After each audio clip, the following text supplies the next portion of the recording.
every time the world almost ended. I don't know about you guys, but to me, it seems like doomsday scares are only becoming more and more common. Every day, we're either being told that the world is going to end or actively ending, and honestly, I'm just sick of it. If you're old enough to qualify for a senior's discount, then you might remember the Y2K scare of the year 2000. And if you're at least old enough to use this website, then you might remember the 2012 scare where the world was supposed to end as well. Regardless, all of these fake world-ending events got me thinking, what were genuine times in history when the world— I'm not gay, little boy. Is that nigga?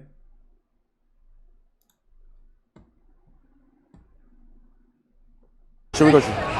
Boom! Nah, that's that nigga. No, I'm not gonna hold. Like that. John, I'm not gonna lie. Now you a little zesty though. You a little zesty. I got you with that problem, but you a little zesty. I ain't never seen nobody act gay like those. I'm not gonna hold. I ain't gonna hold.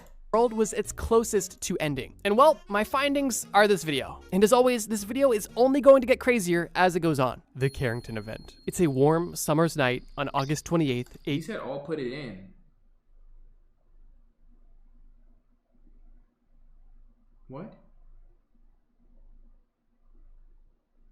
Oh, nah, gang. That's not me, bro. That's not me, gang. Anyways, Carrington event. Let's go. My findings are this video. And as always, this video is only going to get crazier as it goes on. The Carrington event. It's a warm summer's night on August 28th, 1859. The sun had only just set, and this night was supposed to be like any other. Typically, after the sun sets, the sky only gets darker and darker. However, on this night, the sky was illuminated like never before. Eyewitnesses report that the sky appeared to be illuminated from the heavens, and others mentioned how the sky was a deep red as if it were engulfed by a wildfire. The night sky was so bright. We talked about this on the other video where, remember they were talking about how the sky was changing and shit, that one video where the sky was different colors and stuff like that. That was one time where he talked about the sky changing colors. I don't know if this specific incident was on there, but like the sky turning all the way white and red.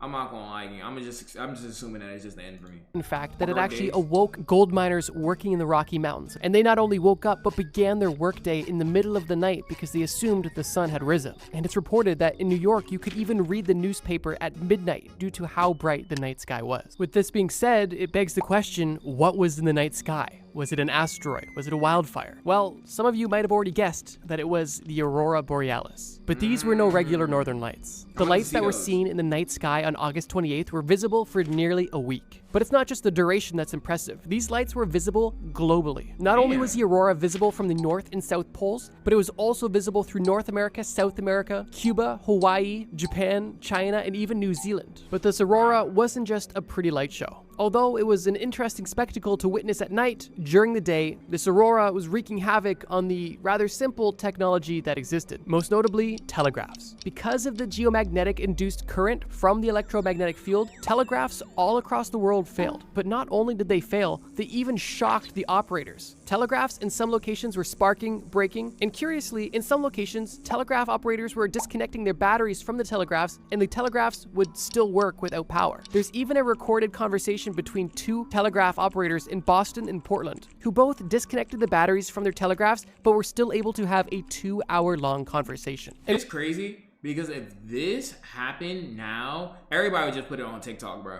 Everybody be like, yo, the motherfucking world ending, what's good with y'all, bro? Like, everybody just record that joint and put it on TikTok, probably make memes about it, bro.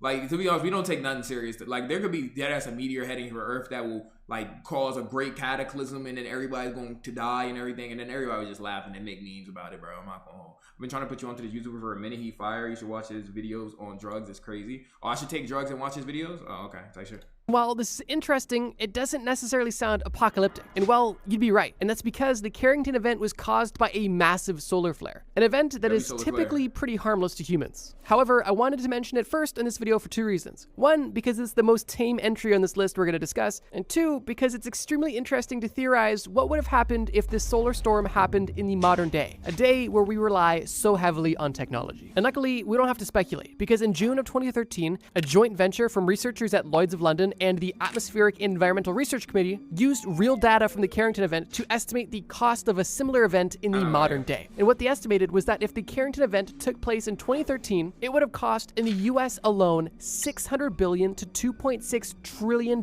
in damage. Yo, it's crazy Nigga, we don't even got that kind of money. Bro, how much are we in United States debt? Like something trillion? Who paying that shit off? I'm not gonna hold my. We don't need no more of that. Cause niggas talking about 600 billion to 2.6 trillion. Who are we in debt to? Who are we in debt? Nigga, we're in debt to ourselves? How we gotta pay ourselves? I'm not gonna catch you. This happened, it's over, bro. Just switch countries at that point, bro. I'm not paying for those. Taxes about to be $23 for a bag of potato chips, though, bro. Just sell the United States. It's fake debt. Yeah, that shit low-key not real, though, bro. Because we're not paying that off anyway. You rich, Rod, you could have been paid that off, bro. If I could pay off the U.S. debt, though, bro, y'all would not see me here, bro. I'd be motherfucking goddamn, like, I don't know, bro, on the beach with my motherfucking goddamn hands in the sand or some shit. Which at the time would have ranged from roughly 3 to 15% of the annual GDP for the entire country. But numbers aside, giving money away. We in debt. How the fuck you in debt giving money away? Oh, like damn, I fuck with y'all nigga here. Yeah, here go Bill, bro. Here go 5 right here. Oh, y'all on war right here? Okay, but like let me give y'all that shit like those, bro. Like they just be giving money to anybody though, bro. They could be giving money to anybody, bro, and then motherfuckers be picking bad sides, bro. Like, what the fuck? Like for humans. And the reality is scary. Most of the world would experience one of the biggest blackouts of all time. And this blackout alone would cause major issues, such as lack of communications, lack of transportation, lack of refrigeration, and so much more. Traffic lanes would go down, hospitals would lose power, air traffic control would lose communication with planes, grocery stores would be empty, looting and riots would begin. Like, seriously, just imagine if the world lost electricity for even 2 weeks straight. Now imagine that going on for months, and maybe even years. If we lost electricity, bro, I think it would literally take an hour for the world to like really start rioting. Especially America. Bro, yesterday Amazon and Roblox went out.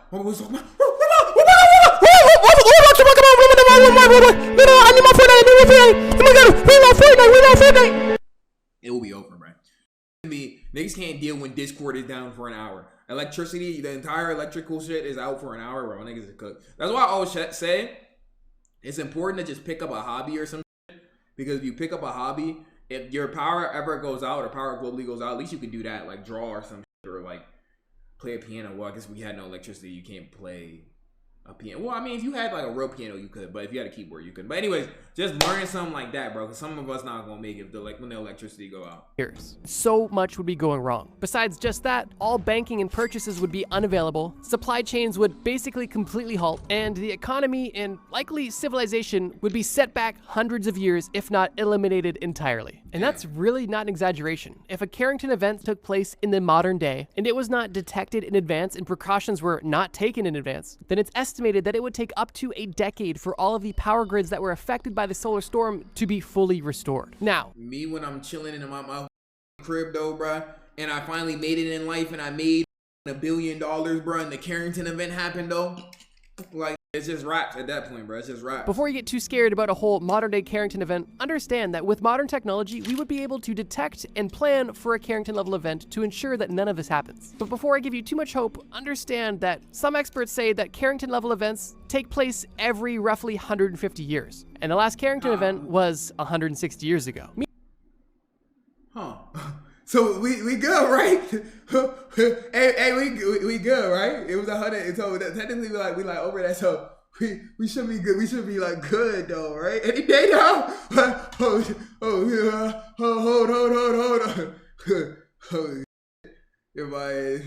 It's not looking good, bro. It's not looking good, gang. It's not looking good. Save us. What I about to do, bro? Yo, it's always. Chad, don't y'all ever know? Y'all ever notice? Like as soon as life is going good, that's when some happen. As soon as you think like, hey, life's not all so bad, I kind of enjoy life right now. But fucking Trump wages war on these people. A new disease comes out. A new war in city. Serial killer pops out. Meteors hitting the planet. Natural disaster. Mass shooting in gas station. Like everything that could go wrong just goes wrong, bro. Like as soon as you goddamn Carrington event happens, something that happens every 150 years happens in your lifetime, bro. AI is taking over, and if we don't fix it in 2 years, then the robots will take over. Like those, like it always happens when shit is going good, bro. That's when it starts to happen like this, bro. So I'm not gonna lie, the Carrington event isn't going to happen till you personally are having a good time in your life. As soon as you say, damn, my life is good, everything's good in my life, I'm super happy. Carrington event, trust. Just saying. Meaning that to some, Do we some could be villain overdue. drops. Now, talking about times the world almost ended is fun, but what's not fun is looking for a doctor. That is, unless you're using today's video sponsor, ZocDoc, this day event, the Cuban Missile Crisis. I actually survived the Cuban Missile Crisis. The Cuban Missile Crisis is likely one of the most famous historical situations that had relatively minimal casualties, but could have potentially resulted in the most casualties ever recorded. I think it's— Wait, what did that nigga say? He said that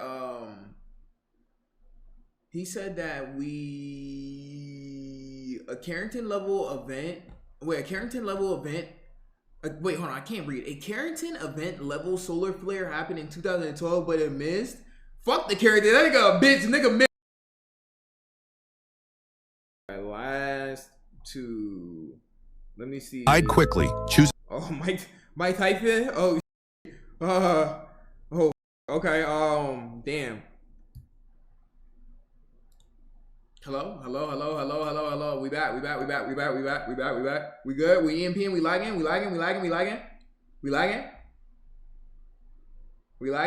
back.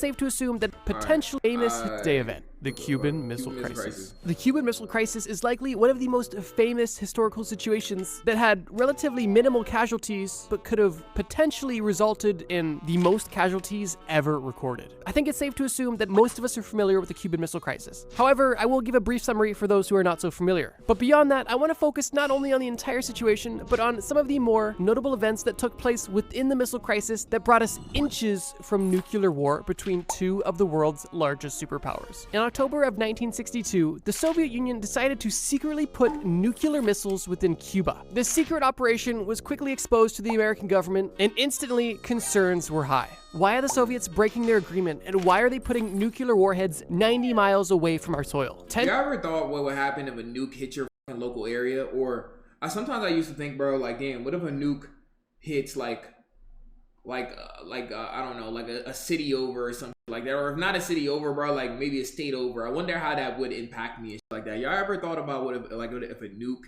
like hits a area that's close to yours? I don't need to wonder. I'm dying. Nah, but the thing is, bro, I'm not, dude. That's the thing, though, bro. That's the thing, though, gang. If a nuke hits like a city over, I'm probably good. I ain't gonna lie. You are though. You'll be your go. I don't be myself though. But like I think like that's like a Fortnite event. If you really think about it, like just cause Snobby Shores gets blown up, don't mean Haunted Hills and Junk to the above it gotta get up too. You feel me? It just depends on the range and shit. I ain't gonna lie. Just period. Just get a trampoline. And also, if a nuke hits a state and you're over the air, do you get affected by the nuke? These are the questions that niggas not gonna ask. Tensions were obviously at an all-time high, and slow communication and language barriers did not make the situation any easier. Once these secret missiles were exposed, the US government knew they had to respond, but they had to also be strategic because they knew the wrong response could result in nuclear war. It's kind of ironic because at this time, America already had nuclear warheads in Turkey off the coast of Russia. However, with the Soviets now having nukes off the coast of America, things were serious. And while I know that's an oversimplified explanation, it's kind of all I got for right now. But one interesting observation I'll make was that although tensions were extremely high, from my understanding, the leaders of both the United States and the Soviet Union did not want to go into a nuclear war. Obviously, because they both knew very well that this could result in the end of humanity. However, for the soldiers that were actually— If we ever have a nuclear war, bro, it's so over. Like, gang, I just want GTA 6 to come out. I feel like they've been trying to really do every war possible to get us in, bro, before GTA 6 comes out. It's a fucking conspiracy. It was fake! I knew it! I know EOMM. On site, seeing their enemy directly in front of them, the urge to take shots and potentially start a war was a lot more appealing. And it's actually those situations that I want to talk about. During the entire Cuban Missile Crisis, the US President John F. Kennedy really just wanted to find the best way to have the missiles removed from Cuba peacefully. And the leader of the Soviet Union kind of just wanted to have their secret operation to be swept under the rug without repercussion. And obviously the result of the entire crisis was a mutual agreement to have nukes removed from Cuba and Turkey. However, what took place during the 13 days of the crisis left humanity inches from ceasing to exist. One notable incident that took place during the Cuban Missile Crisis happened on October 25th, 1962. It was late at night at the Duluth, Minnesota military base, when one of the guards noticed a suspicious figure climbing the fence into the military base. Obviously, the guard understood what was going on and realized that this military base was under attack. He quickly ran to his post and pulled a sabotage alarm. However, by some, the sabotage alarm was misunderstood and was actually taken as an alarm that activated a launch alert at Volk Field in Wisconsin. And this launch alert that was activated at Volk Field prompted the immediate deployment of nuclear-armed jets. With the Damn, I'm not gonna lie. That is a very, very big mistake. But, you know, hopefully nothing happened out of it. I'm sure if it did, we would have heard about it. So, hopefully, you know, this probably got fixed. These nuclear-armed jets having their sights aimed at basically anything Soviet, if one of them were to have fired on Soviet or potentially even Cuban troops, America would have likely been met with nuclear retaliation, sparking the first ever nuclear war. Now here's the interesting part. After these alarms were set off, it was discovered that there was no person sabotaging or climbing into the military base at all. What the guard had noticed was actually a bear climbing the military base fence. And with that discovery, the launch of the nuclear-armed— Bro, the world almost ended because a nigga motherfucking saw some shit wrong. Bro thought a person was climbing the fence and then it was a bear the whole time. And even so, even if it was a person, bro, I was like, damn, bro. All that, motherfuckers about to have their whole life ruined. They family blown up into pieces, bro, because of a bear. Planes was canceled with only minutes to spare before pilots took off and the first nuclear war ever would have begun. This was only one example of numerous odd situations that took place during an extremely tense time where the relationship between the Soviet Union and America was razor thin. And even mistaking a bear on a military base in Minnesota could have caused the world to end. World War II. Okay, hear me out. I figured if we're gonna talk about the time we almost had a nuclear war, we should probably talk about the time there was literally nukes dropped within war. But I know I've talked about World War II a lot on this channel, so I'll keep this segment brief. I would say at this point, it's generally accepted that World War II was the deadliest conflict in human history. The entire 6-year war involved over 100 million people from 30 different countries, and battles literally took place on every continent beside Antarctica. And this entire brutal— Antarctica really be vibing though, bro. Like, yeah, I ain't gonna catch you. Anybody who living on Antarctica, bro, is like, they really chilling. Well, aside from like the below zero temperatures, but Antarctica really just never got beef with nobody. They just mind their own business, stay out the way type shit. Situation ended in 1945 when Germany surrendered to the Allied powers in May, and Japan was forced into submission in August when the United States dropped 2 atomic bombs on them. And well, once again, that's a massive oversimplification. You get the idea. It's World War II was there. Who's gonna stop me? And realistically, if I go to Antarctica right now, who's going to arrest me? Like, Antarctica, I got ops. Who's going to arrest me from going to Antarctica right now, though, bro? If I really try to go there, bro. The penguins. They got the penguin constables and shit like those. The U.S., the government. They did arrest a motherfucker for flying over it. The thing is, I'm not going to fly. The entire world, nigga. Like, y'all gatekeeping Antarctica now? Like, we trying to live in peaceful living and shit like those. Like, come on, bro. Come on. No, they're going to snipe you. Polar gang. What was I about to say though? Yo, Japan's post World War II PR is probably the best PR to ever exist. I don't think there is a country out there that has been able to shake such insane, not even allegations, like real shit that happened, bro, and just switch up their entire like whole shit. Like, I'm not gonna lie, India needs Japan's PR now. I'm not gonna lie. Like, and well, every time you think about Japan, people just think about like no, not to stereotype no shit, but like sushi, anime, like, you know, gaming, like that. But you go back before World War II or around World War II, whole gang, like, whole different animal, bro. Well, once again, that's a massive oversimplification. You get the idea. World War II was hell on earth and literally killed an estimated 70 to 85 million, which was roughly 3% of the world's population at that time. So not only did the world almost end, but humanity lost 3% of its population, which is insane. But besides all of the crazy things that actually took place in World War II, let's discuss some of the things that almost took place. One of the most notable things that was bubbling was the development of nuclear bombs in the hands of the Nazis. That's right, after could y'all imagine if these got nuclear bombs? Attacks on German soil, Hitler wanted to retaliate on American soil badly. He's even quoted saying that he wants to level all of New York and basically capture the rest of America. Hitler wanted so deeply to bring World War II to American soil that he was— It's so crazy. Fail at art and motherfucker just is trash at art and shit like those. And then becomes a dictator and want to motherfucking drop nukes on America and shit, though, bro. Hey, look where you at now, though, bro. Look where you at now, though, gang. Motherfucker, as soon as the motherfucker came for the smoke, as soon as motherfuckers put up on your ass, they just talking about some no. Nah, gang. What the bro turned it on himself. Literally developing a bomber plane that could fly to America and back. And he just so happened at the same time to be developing a nuclear bomb as well. Unfortunately, the Nazis never got their hands on functioning nuclear bombs. I don't think it's hard— Do y'all think the World War II leader would have used AI? I think he would have had to. I'm not gonna lie. He wasn't cut out for this shit, bro. He would have had to. I'm not gonna lie to you, gang. He would have definitely had to. To imagine what would have happened if they did. And the world that we live in today would look a lot different if That's it the only way that nigga was getting in art school, bro. even still existed. And just imagine what would have happened if Japan decided to have nuclear retaliation against America. Japan had already successfully brought World War II to American soil. And if they happened to have had functional nukes and a death wish, then they too could have escalated World War II into global annihilation. But of course, during World War II, only America had successfully developed nukes. And as a result, they essentially told the entire world to sit down. And the nukes that were dropped on Japan is still a lesson that has not been forgotten to this day. And I actually think that it's those nukes that were dropped in World War II that gave America and the Soviet Union so much reluctance to actually use the nukes that they were placing, which is a good thing. And thinking about these situations now, it's almost like comparing a balancing act to dominoes. Because in World War II, it seems like one domino hit another domino and the situation kept escalating. And yeah, bro, if the World War II leader bombed New York, a lot of us just wouldn't be here. Escalating until more and more countries and more deaths happened until at the very end, we saw nearly 100 million deaths, every continent, nearly every major country, and the most deadly weapon ever produced. Except Australia, we chilling, my nigga.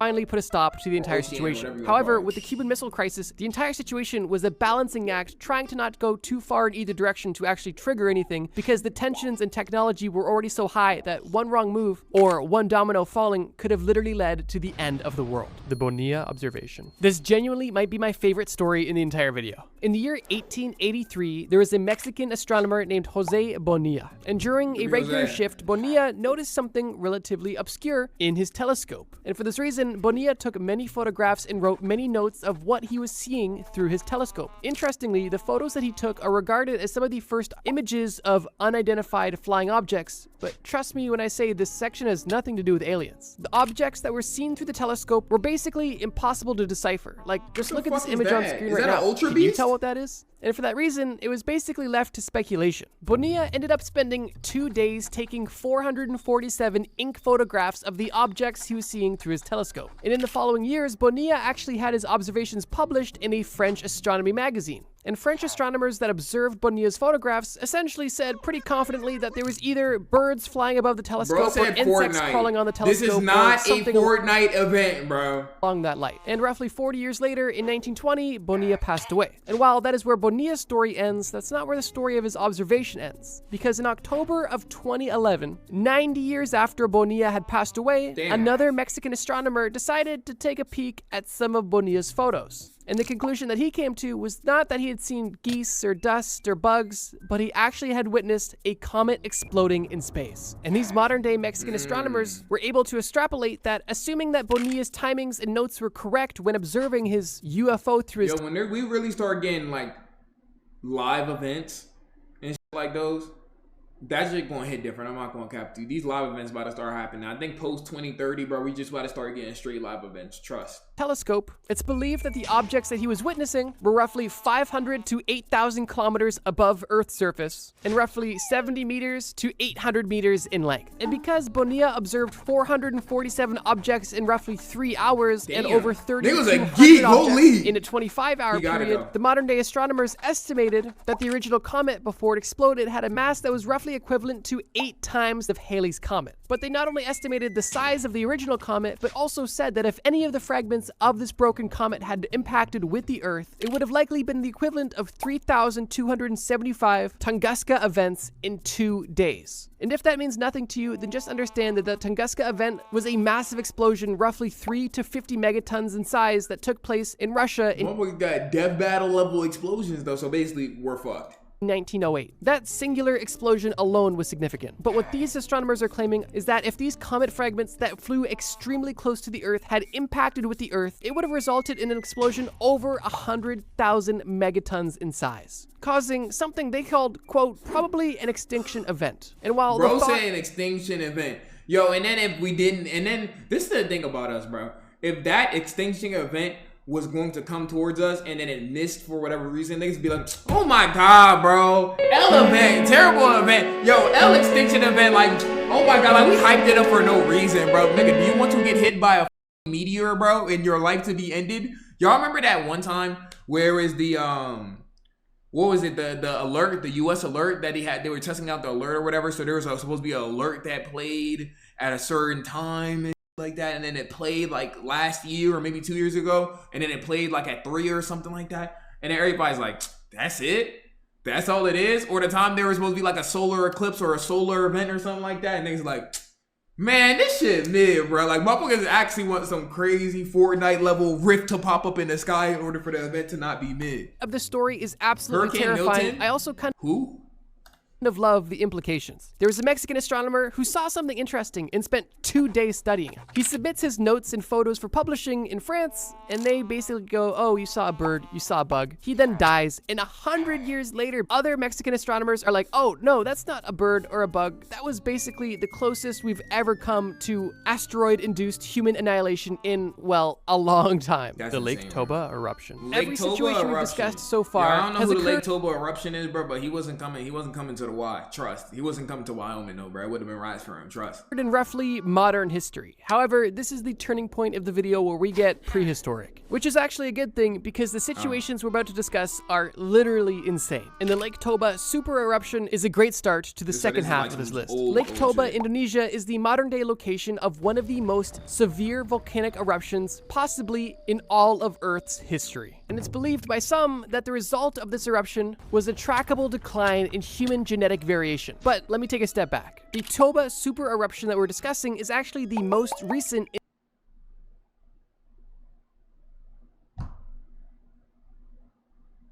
What the f was that? But let me take a step back. The Toba super eruption that we're discussing is actually the Yo, I'm not gonna lie, bro. Like, there be sometimes I dead ass be paranoid because I guess in my left ear I just heard like da da da da da da da da da da. I'm like, is my washing machine on? But it's the video. human genetic variation. But listen. let me take a step back. The Toba super eruption that we're discussing is actually the most recent Like, but I can kind of faintly hear. Does anybody else hear that? If you have headphones on, I feel like you can hear it, bro. Like, I can faintly hear that. I'm like, bro, is my washing machine on and shit like that? But it's the left ear, bro. It's the left ear if you're listening. in a series of step back. The Toba super eruption that we're discussing is actually the most recent in a series of eruptions that happened in the same volcano. This Toba eruption we're discussing took place only 74,000 years ago. And I say only because the eruption that took place before this one took place 1.2 million years ago. Damn. Meaning that within the context, this one wasn't too long ago. Regardless, this eruption was significant. And as I mentioned, it was a super eruption. And what qualifies it as a super eruption was the fact that it had an estimated volcanic index of 8, making it the largest you known remember this, gang? If I was back then, bro, I would have survived. I'm not gonna hold, bro. The dinosaurs, I would have tanked that motherfucking goddamn meteor.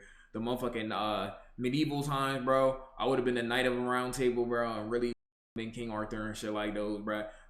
Greek and Roman times, gang, I would have been in chariots and shit like those, bro. I would have dapped up Zeus and all those, my nigga. I would have been good, though, bro. When the motherfuckers was on Troy and shit like those, I would have leaked the motherfucking plane. It would have been rats for I'm not gonna hold. I would have survived every timeline because I have an idea of how I would do it. explosive volcanic Would have been eruption. eradicated. I literally would have been good. Yo, if y'all was back then, bro, y'all would have died to like if y'all was in like the 1900s or something like that, bro, y'all died of like measles or something. If y'all was even before then, y'all would have died to the bubonic plague. In almost all of Earth's history. And I know that kind of just sounds like a lot of big numbers, but to kind of try to put this in a bit of context, in 2022, when the Hunga Tonga eruption Senator. took place, that Holy volcanic shit. eruption was estimated to have released 2 to 3 cubic kilometers of ash. And if you look at the pictures and videos and satellite imagery of that Holy explosion, shit. that is so much ash. Bro, is this hell? Nah, I'm not gonna hold, bro. Yeah, I ain't gonna lie, bro. Everybody in McKinney is dead. That was released, and it was Holy truly shit. a Yo, deadly- my god, it got lightning bolt in it. Bro, that joint, it looked like I don't let me know if somebody else can see it, but it looked like Zeus is stepping on the island, bro. It looked like somebody's shoe. It dead looked like somebody is dead ass getting divine retribution or something, bro. event. However, if you think 2 to 3 cubic kilometers of ash is a lot, the Toba super eruption released 2,800 cubic kilometers of volcanic material. And this volcanic material had a major impact on the Earth's climate. Unsurprisingly, this volcanic eruption caused a volcanic winter, but this winter was rather significant, not only because it blocked out the sun's rays from entering the Earth's atmosphere, causing a global cooling by several degrees, but it's also believed that this period caused a 1,000-year cold period wow. following the initial volcanic winter. Although that claim is have no disputed culture, by some, none, and bro. others say it would have only lasted 3 to 6 years before temperatures would have gotten within a few degrees of, once again, normal. Regardless if the cooling period was 6 years or 1,000 years, the effects were the same. Crops and vegetation across the world withered and died off, causing animals to die, and therefore massive famines among early human populations. And this volcanic winter isn't just speculation either. Core samples from both Greenland and Antarctica confirm a sharp cooling period at this exact time in history. But this is where things get really interesting, because some researchers believe that the Toba eruption was so significant that it's actually linked to a genetic bottleneck that took place during human evolution. And within this theory, it's believed that the global human population was drastically reduced to essentially a few thousand humans. That's it. Just imagine that. A global Yo, population imagine of being humans one of the few thousand humans to survive that. I probably wouldn't want to survive this, I'm not gonna lie. Because if you did survive it, the conditions you had to live in was probably insane. in the thousands. That is a crazy thought. And to some researchers, it's believed that this catastrophic event is the exact reason why there is a relatively low level of genetic variation in humans, because there was a time where so many humans were wiped out, and we all stem from a group of a few thousand humans, roughly. Oh, so niggas was each other basically. Not my people though, but like, you know. 75,000 years ago. Probably. And while this theory isn't necessarily proven or unproven in the scientific world, it's considered controversial, as the theory is making a bold claim and it's not quite proven yet, You're and there human is some too? I'm physical not even evidence human for real, to bro. disprove Okay. it as well, meaning the conversation is still actively ongoing and relatively heated as well. But that's kind of beyond the scope of this video. The facts are this: 74,000 years ago, there was one of the biggest volcanic eruptions of all time, and it undoubtedly had a huge impact on human, animal, and vegetative life across the entire globe. And while the What are you then?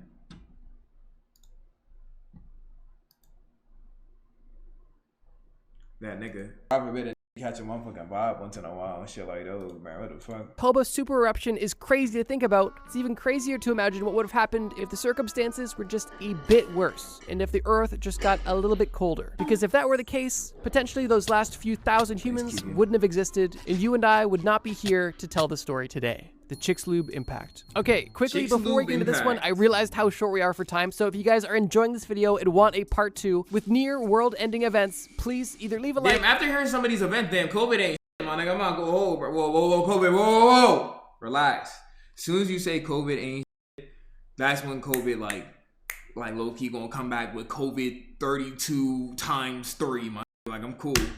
Or leave a comment telling me you want part 2. I'd be happy to make it, but for this video, I gotta kind of end it in this section. But with that being said, we're ending on a bang, literally. The Chicxulub impact is likely the most famous asteroid impact on Earth in the last billion years, let's say. If you're telling yourself, I've never heard of the Chicxulub impact or the Chicxulub crater, then allow me to speak in more broad terms. Is it The dinosaur one? Chicxulub impact or the Chicxulub crater is believed to be the impact site of the asteroid that killed 75% of all life on Earth. All plants, all animals, all vegetation, and this includes the death of all dinosaurs. I should Okay. reiterate that it's not the death of this life forms, it's the instant extinction of these life forms, meaning that likely 99.9% of all animals died, but 75% of all life forms were permanently extinct. Imagine an explosion so great that it literally extincts everybody. Like, everybody just extinct. Like, if you existed at that time, bro, you're just cooked. Except, like, 0.1% of people. If you survive that, I ain't gonna lie, gang. Yo ass need to join, like, I don't know, bro. Yo ass got defense. You need to join, like, the Lakers or something, bro. Yo ass got max defense. Extinct forever. But that's not even the craziest part. What's crazy is that for decades now, researchers have believed that dinosaurs must have been taken out by something instant and likely handle not it. from this world. And while this was unproven and unpopular in the scientific community, evidence was building. Specifically, a definitive layer of clay within the Earth's sedimentary rock that is dated. Well, can we get a backstory? Can we get an anime on dinosaurs, my nigga? Like, can we get a real backstory, a real fleshed out manga on dinosaurs and shit like those, so we can learn the lore and the backstory and everything like that? Because low key, like, we really don't know nothing. We just know them niggas got like hit by a meteor and shit. But we really need like a real anime to get the flashbacks and everything that happened and shit. To be roughly 66 million years old That'd be and is funny. full of an element known as That, iridium. last Interestingly, episode iridium gonna is be technically treacherous. considered to be the most rare element in all of the Earth's crust, meaning Iridium. that when it was found in levels that were over 100 times normal, there was something to be said there. And interestingly, iridium is more commonly found in asteroids in space It's than called it a is on Earth. documentary, yeah, but I mean something important though. further validating the theory that potentially there was a massive impact that took place on Earth, and during the impact, the asteroid vaporized, shooting all of this iridium into the atmosphere, settling across the entire globe in this layer of sedimentary rock. But still, this wasn't enough to satisfy the scientific community, and it wasn't until the 1970s when it was proven that there was an impact site hidden off the coast of Mexico, in the Yucatan Peninsula. And this took place when an oil rig was drilling off the Yucatan Peninsula in Mexico. What this company found when drilling wasn't oil, but actually shocked quartz, which can only be found in large amounts at an asteroid impact site, further validating the theory at the time that there was a massive impact that took place that also caused a global event. Y'all niggas think they seen it coming, bro? Like, do y'all think it was more of a like, oh, shit, what is that? Oh, shit. Hey, there's something coming. Or do y'all think it was like a...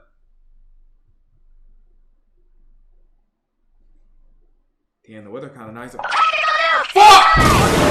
Like, which one of y'all think it was, bro? Y'all think like they didn't see it coming, or y'all think like they saw it coming, but then they was just like kind of scrambling and shit, bro? We go really deep into the weeds about the scientific politics that took place during the entire discovery of the situation, but the result was this. It was eventually found out and confirmed that there is a massive impact site off the Yucatan Peninsula in Mexico. The crater is roughly 200 kilometers in diameter and roughly 30 kilometers deep. It's believed that the asteroid was roughly 19 kilometers wide and approached Earth at a speed of 36,000 miles per hour. And the impact that took place 66 million years ago had results that life on Earth had likely never seen before. The direct impact itself is estimated to have an explosion equivalent to a bomb that was over 100 million megatons in size. And the result of this violent explosion was global earthquakes in magnitudes over 10, massive global tsunamis, massive global volcanic eruptions, massive global forest fires due to flaming debris falling essentially globally, and then global cooling caused by all of the debris that was sent into all the atmosphere, elements, blocking out any natural sunlight. Literally, just imagine the strongest forest fires, the strongest winds, the strongest storms, the strongest explosions, the strongest earthquakes, the strongest natural disasters, all happening all at once times 1 million. Yeah. I am literally... And somebody survived that? Who's the 0.1% who survived that?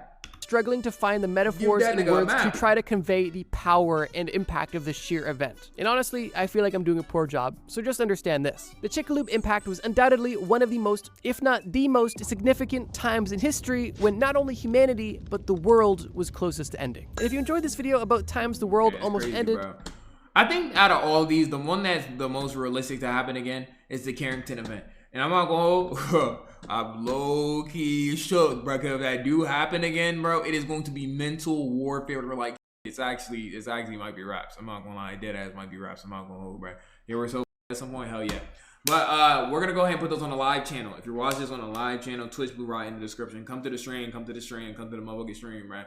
And hopefully none of these ever happen again. But hey, everybody gotta go someday, so I don't know, bro. To be honest. Shit might be tomorrow. I don't know. But yeah, IBBG.